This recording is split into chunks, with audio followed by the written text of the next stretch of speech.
Salam, salam, hər vaxtınız xeyir olsun. Bu aralar sıx-sıx məni əməliyyat edən doktor haqqında xanımlar çox yazır. Məmnun musunuz? Bəli, təbii ki, doktorumdan məmnunam.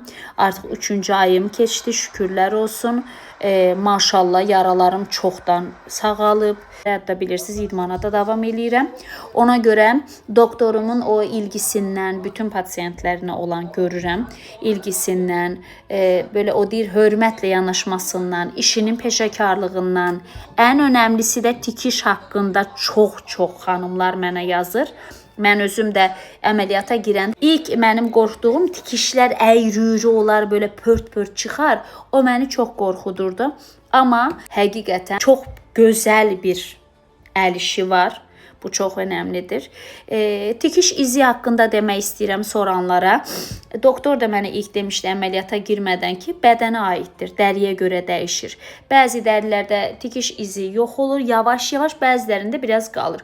Məndə şükürlər olsun yox olmaq üzrədir. Artıq belə bir rəngi belə açılıb. Ona görə bundan da çox məmnun qaldım. Bunu da dedim sizə söyləyim. Doktora yenə gedəcək müayinəyə. Bu yoğunluqdan bir türlü gedə bilmirəm. Oradan da paylaşım eləyəcəm sizə. Məni əməliyyat edən gözəl qəlbli, işinin peşəkarı doktorum Bəhruz Abbasovdur. Onun hesabını burada indi etiketləyəcəm aşağıda.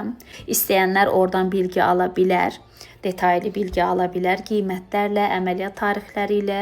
Doktorda bu çox xoşuma gəldi ki, ilk yəni əməliyyat olmadan sizi əməlli başlı bütün nə lazımdırsa, indi o bilir də, müayinə etdirir. Bütün sağlığınızla ilgili ürəyinizə qədər, qanınıza qədər. Ondan sonra əgər uyğun görürsə sizi əməliyyata alır. Yəni elə gəl sabah gir əməliyyata, elə bir şey yoxdur. Hər şeyi detaylı incələyir, araşdırır, öz asistanlarını göndərir. Hamısı sizin başınızın üstünə durur, hamısına baxırlar.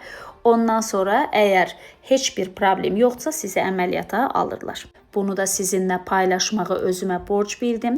Dediyim kimi doktorun hesabını indi aşağıda etiketləyəcəm. Instagram hesabı da var, TikTok hesabı da var. İstəyənlər oraya yazıb bilgi ala bilər. Öpürəm, sevirəm sizi.